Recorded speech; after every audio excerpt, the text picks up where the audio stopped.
Salam alaikum. C'est une vidéo pour préparer le TP2, oscillation forcée à un degré de liberté. Euh, voilà, pour commencer, je voudrais préciser quelques notions. Donc, on parle d'oscillation. Donc, oscillation, c'est un terme général qui concerne toute grandeur physique qui change alternativement autour d'une position d'équilibre. On parle d'oscillateurs mécaniques et aussi on peut parler aussi d'oscillateurs électriques ou d'oscillateurs dans d'autres domaines. En l'occurrence, c'est un oscillateur électrique puisqu'on a certaines grandeurs comme le courant, la charge, la tension au bord du condensateur qui, euh, qui change autour d'une position d'équilibre, oui. Donc, selon la définition. Alors, c'est un oscillateur forcé puisque on a un générateur qui délivre euh, une tension sinusoïdale, et donc qui, elle, alimente tout le circuit. Donc la tension ne s'atténue pas comme dans le TP précédent. Alors, vous vous rappelez, dans le TP précédent, c'était un signal carré. Voilà, on remarque aussi que le circuit est le même, que le circuit c'est le même circuit RLC, et c'est seulement le réglage qui change. C'est seulement le réglage qui change. Le TP précédent, c'était un signal carré et une fréquence très faible, donc une période grande. Et ce TP, c'est une force, c'est un signal sinusoïdal. Alors, qu'est-ce qui fait que dans le TP précédent, c'était un système libre et dans ce TP, c'est un système forcé? C'est que dans le TP1, on utilisait un signal carré et le phénomène, on étudiait le phénomène dans la demi-période. Donc, comme on peut le constater, sur la figure, dans une demi-période, la tension est constante. La tension est constante, et donc l'équation différentielle qui gère la tension VC, donc euh, on peut là, avec un petit changement de variable, on peut la transformer en une équation homogène. Et on peut observer le phénomène donc physique, les différents régimes autour de cette tension constante auquel le circuit est maintenu. Voilà. Alors que dans ce TP, la tension, elle est une tension en fonction du temps. C'est une tension sinusoïdale E de t, E0 sinus oméga t. Donc dans le TP1, donc on étudie la tension VC dans un intervalle de temps, dans la demi-période, et dans ce TP, on étudie la tension dans quel que soit t. Enfin, quel que soit t, c'est dans le régime permanent, bien sûr. Ok. Voilà. Donc, ça, la loi d'Emaille, donc on a fait ça la dernière fois, dans le TP1, la loi d'Emaille, donc la somme des tensions est égale à la tension du générateur. Donc, un petit traitement, donc ça c'est des calculs simples, vous pouvez le vérifier. Comme la dernière fois, on aboutit à une équation différentielle second ordre, pareil, mais au lieu que ça soit égal à 0, à une constante, et puis avec changement de variable égal à 0, donc là, elle est égale à une fonction du temps, à une fonction f de t, à une fonction qui est à 0, sinus oméga de t. Ça, c'est à cause du fait que la force du générateur est en fonction du temps, E de t. Bien, donc ça, c'est mathématique. La solution de cette équation, donc ça, c'est vu en cours. C'est une équation second ordre avec second membre. La solution de cette équation s'écrit de la façon suivante. La solution de l'équation homogène plus une solution particulière. La solution particulière est de la même forme que le second membre, et la solution particulière, elle tend vers 0 au régime permanent. Le régime permanent, il est très court. Ici, c'est quelques millisecondes. Euh, voilà, la tension, donc voilà, rien à dire de plus. La solution temporelle de cette équation en régime permanent, c'est une fonction sinusoïdale de la même forme que la tension délivrée par le générateur. Voilà, voilà. Maintenant, ce qui est curieux ici, c'est qu'on peut constater que l'amplitude du signal est une fonction de oméga. Le déphasage aussi. Le déphasage, le déphasage aussi. Le déphasage aussi. Le déphasage aussi. Le déphasage aussi. Euh, Qu'est-ce que ça veut dire ça? Ça veut dire que si on change la fréquence du générateur, je parle des fois pulsation, des fois je dis fréquence, c'est pareil puisque les deux variables sont reliées par la relation oméga est égal à 2πf. Donc on parle de pulsation de oméga, pour la variation c'est pareil. D'accord. Donc en théorie en général, on fait tout le calcul en fonction de oméga, mais après dans ce TP, nous on va faire en fonction de la fréquence. Ok. Donc V0 est une constante, ok, mais elle dépend de, de la fréquence du générateur. Le déphasage aussi.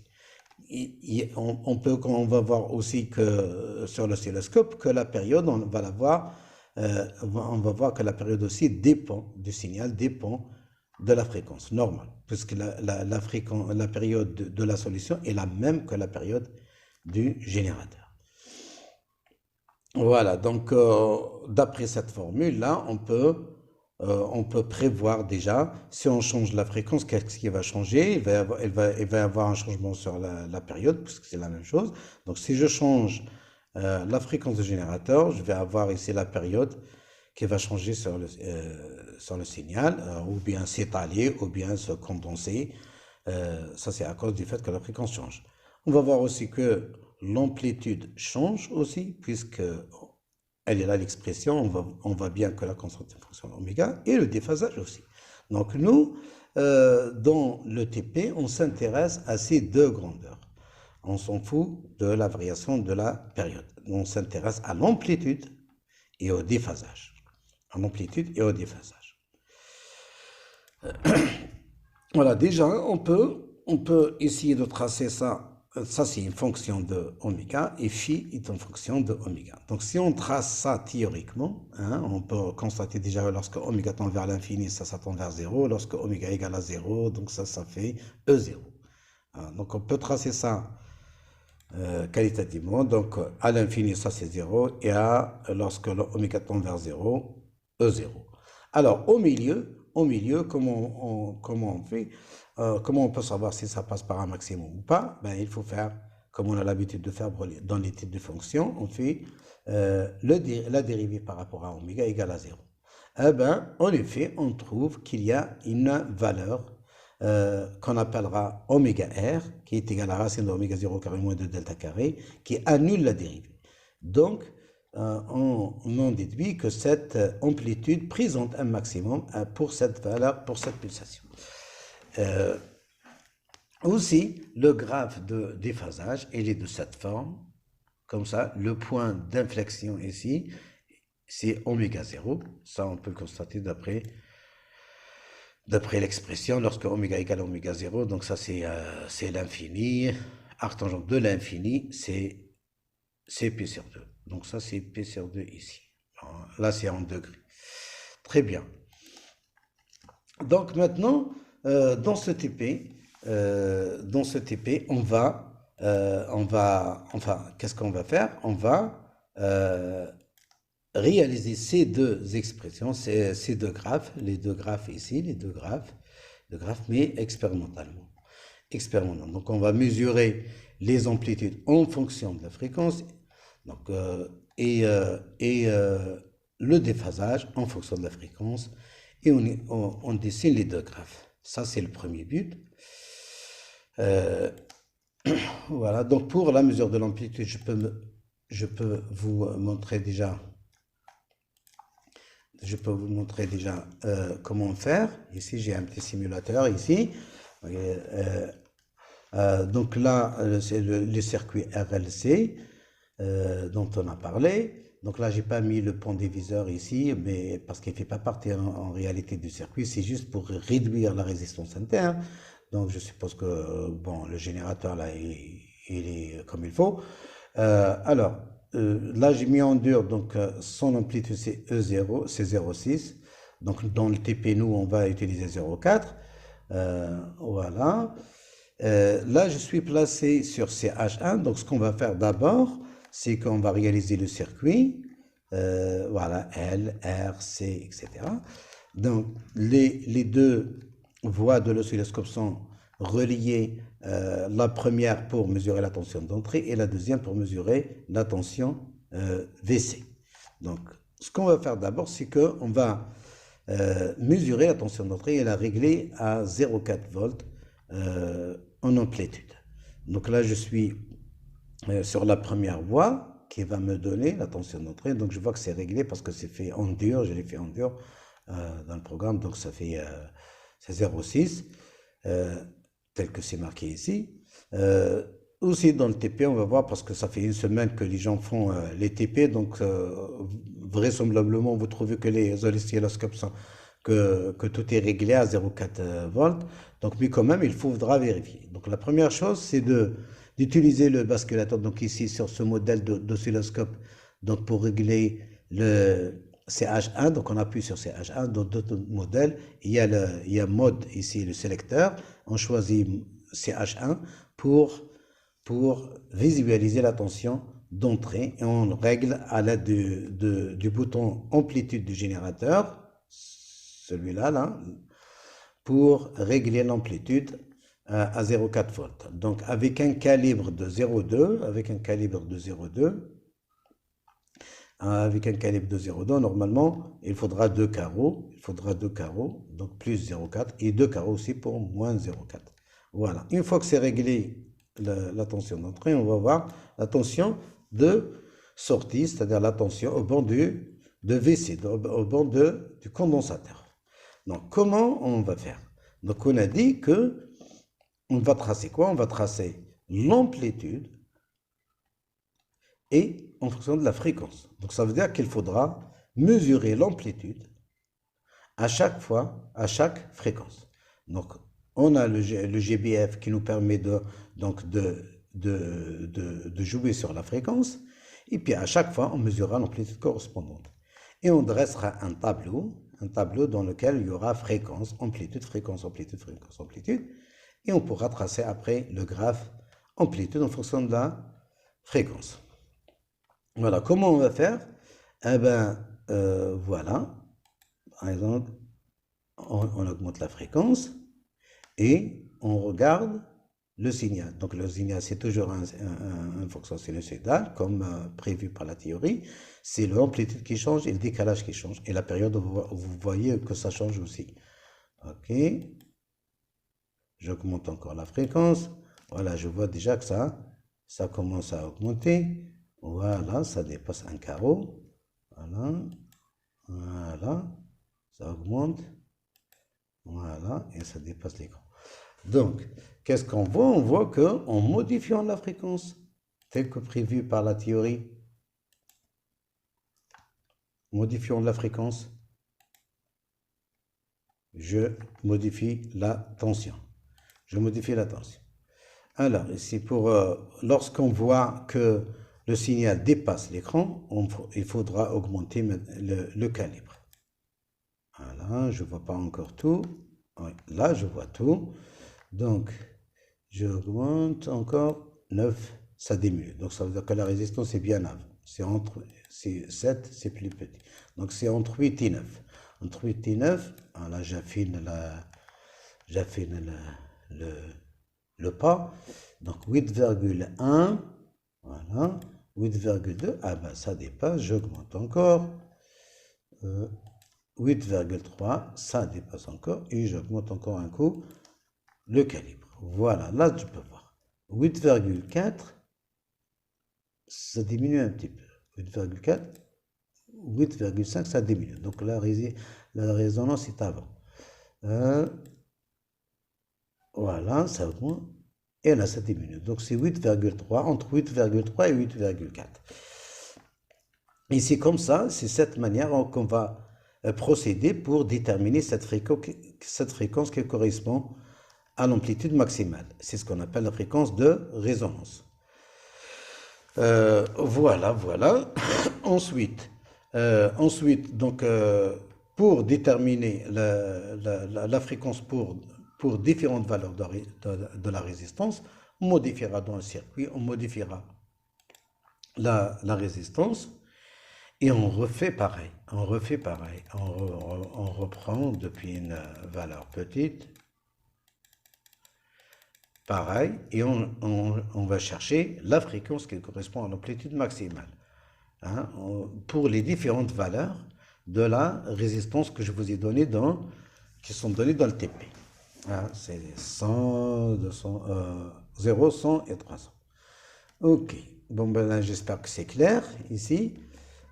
Normalement, théoriquement, comment on va voir, si je trace la courbe, donc on va trouver telle que c'est prévu par l'expérience, on va trouver une courbe de cette forme.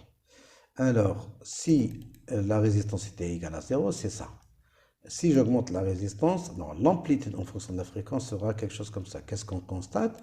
Qu'à chaque fois que l'amortissement grandit, la résistance de l'amortissement grandit, je vois que la résistance est moins prononcée. Le maximum est plus petit. Et quoi d'autre aussi il s'élargit. La courbe s'élargit un petit peu. Voilà. Si je veux... Voilà à peu près comment c'est fait. Et si j'augmente la résistance, je mets ça. Voilà, quelque chose comme ça. Voilà, alors, si j'augmente la résistance, ben, la fréquence de résonance s'écarte un petit peu vers la gauche, devient plus petit que si la résistance est égale à 0. Voilà, enfin, ça c'est grosso modo le comportement des courbes lorsqu'on joue sur la résistance. Voilà, donc je retourne pour la mesure du déphasage, Donc là, sur mon simulateur, il n'y a pas, j'ai pas encore fait, mais sur l'oscilloscope, on a un bouton dual. Il faut le chercher, comme dans ce modèle-là. Dans ce modèle-là, j'appuie sur deux boutons. Mais sur l'autre, il y a un autre modèle où on a un sélecteur ici, on choisit dual. Dual, c'est pour visualiser les deux signaux, le signal d'entrée et le signal de VC, de condensateur. Donc, si on choisit les deux maximums, par exemple, qui sont plus faciles à repérer, plus faciles avec cette méthode, plus facile à mesurer, donc on mesure l'écart horizontal entre deux maxima consécutifs. Donc, c'est celui-là le delta T, c'est celui-là le décalage. Le décalage, delta T, donc c'est le nombre de carreaux multiplié par le calibre du temps, time by division, temps par division. Alors, delta T, comme ici, par exemple, n'oubliez pas que la petite graduation, c'est 0,2. Donc, comme par exemple, là, c'est 0,4. 0,4 fois le calibre, je ne sais pas combien. Le calibre, il est à combien, je ne sais pas. Il faudra voir sur l'oscilloscope. Et on a une formule, donc, phi est égal à moins 2pi f fois delta T. Delta T qu'on a mesuré ici. Donc, c'est le delta T, c'est la valeur la plus importante. Voilà. Donc, je vous demanderai donc de remplir un tableau comme ça. Donc, fréquence, la tension VC et delta T en microsecondes. Donc, la fréquence, au départ, donc, les fréquences sont éloignées, mais quand vous sentez que vous vous approchez de la résonance, c'est-à-dire que l'amplitude varie rapidement, dans ce cas-là, il faut choisir des pas plus petits et plus proches, jusqu'à ce que vous voyez que ça devient stable, et là, après, il faut éloigner les valeurs. Voilà. Donc, on notera la tension pour chaque fréquence, à la manière que je vous ai montré tout à l'heure dans le simulateur. On mesurera delta T aussi en visualisant les deux signaux. Voilà. Alors, maintenant on va dire un mot sur l'exploitation de ces deux courbes. Supposons qu'on a tracé la courbe amplitude de cette façon. Donc là, moi, c'est informatique, donc c'est pour ça qu'il y a, mais normalement, on prend un point ici, un point ici, un point ici, et là, il a des points proches, et là, un point, comme ça. Donc on remarque, voilà, ça démarre de E0, et ça tend vers 0 à l'infini. Voilà, donc on aura besoin de la valeur maximale qu'on pourra mesurer sur le graphe. On aura besoin de la fréquence de résonance, celle qui correspond au maximum. Voilà, on aura besoin de ces grandeurs. Alors, facteur de qualité. Le facteur de qualité est défini comme étant, il y a deux définitions de facteur de qualité. La première, c'est la tension maximale sur E0. C'est-à-dire le gain, c'est-à-dire le facteur d'amplification à la résonance. Donc E0, Vmax sur E0. L'autre définition qui est plus facile normalement et plus précise à mesurer, plus facile à mesurer et plus précise aussi parce que la mesure est très simple. Parce qu'ici, il faut avoir pour la première définition, il faut avoir une courbe et il faut faire extrapolation jusqu'à l'intersection avec l'axe vertical pour estimer E0. Alors que là, pour la bande passante, pour la deuxième définition, on a des mesures directes. Il n'y a pas d'extrapolation, il n'y a pas d'approximation. Voilà. Donc ici, pour la deuxième définition, on aura besoin de la valeur de la fréquence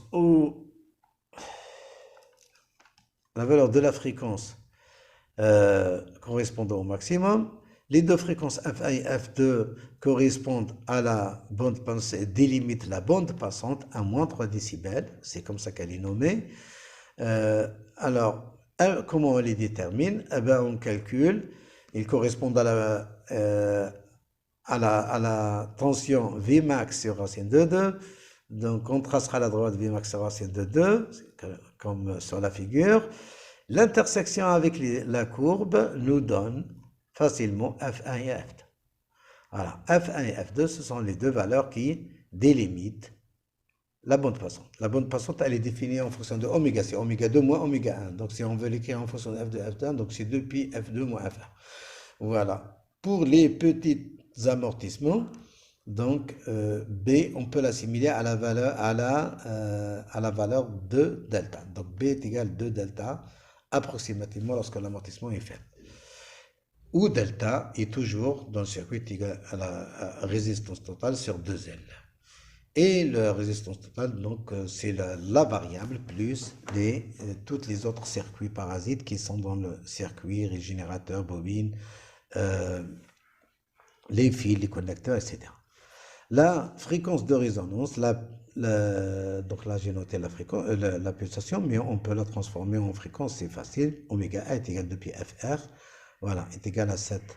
Là, donc oméga 0 est égal à racine de oméga R au carré plus delta carré, de delta carré. Donc on déduit oméga 0. Le delta, on l'avait calculé ici. Le delta, on l'a ici. Delta, c'est B sur 2. Voilà, une fois qu'on a delta, donc je peux mesurer le oméga 0. Le oméga R, il est déduit du graphe. Je peux calculer oméga 0 comme ça. Une fois que j'ai la valeur de oméga 0 est égal à 2 pi F0. F0, oméga 0, et une fois que j'ai calculé oméga 0, donc est égal, je sais que oméga 0 est égal à 1 sur racine de LC. Connaissant le condensateur, la capacité C, je peux calculer L, je peux déduire L. Voilà. Et une fois que j'ai déduit L, je retourne. Une fois que j'ai déduit L de cette formule ici, je peux déduire la résistance totale, puisque delta aussi je l'ai. Je peux déduire la résistance totale. La résistance totale, c'est RV plus RP. Nous, on avait fait RV égale à 0. Donc, on peut déduire RP directement. C'est la valeur de R. Voilà, donc ça c'est... Et il faut suivre le modèle pour répondre aux questions. Mais là, à peu près, j'ai passé toutes les questions. Mais regardez la vidéo et puis vous vous organisez. On refait la même chose, on répond aux questions pour le graphe de de déphasage. Donc ici, là j'ai fait en degrés, mais vous pouvez faire en radian comme vous voulez. Donc là, je retourne voilà. Donc si je calcule comme ça va être en radian, 2pi. Si je veux que ce soit en degrés, ben 2pi, ça sera 360, c'est tout. C'est ça ce que ça veut dire. Donc moi j'ai fait ça en degrés ici. Alors, le facteur de qualité dans ce cas-là est égal à F0 sur F2 moins F1. Et vous refaites les calculs pareil. Voilà, je m'arrête là. J'espère que ça peut aider les gens. Je voudrais, pour les groupes qui sont avec moi, je voudrais obligatoirement qu'ils regardent ça. Impérativement parce que moi demain, on n'aura pas le temps pour expliquer. Et puis, ça fait toujours un gain de temps si les gens regardent la vidéo et préparent avant. Et bien sûr aussi, ça, ça peut aider les autres, c'est très bien. Ah, ya صحته et à demain.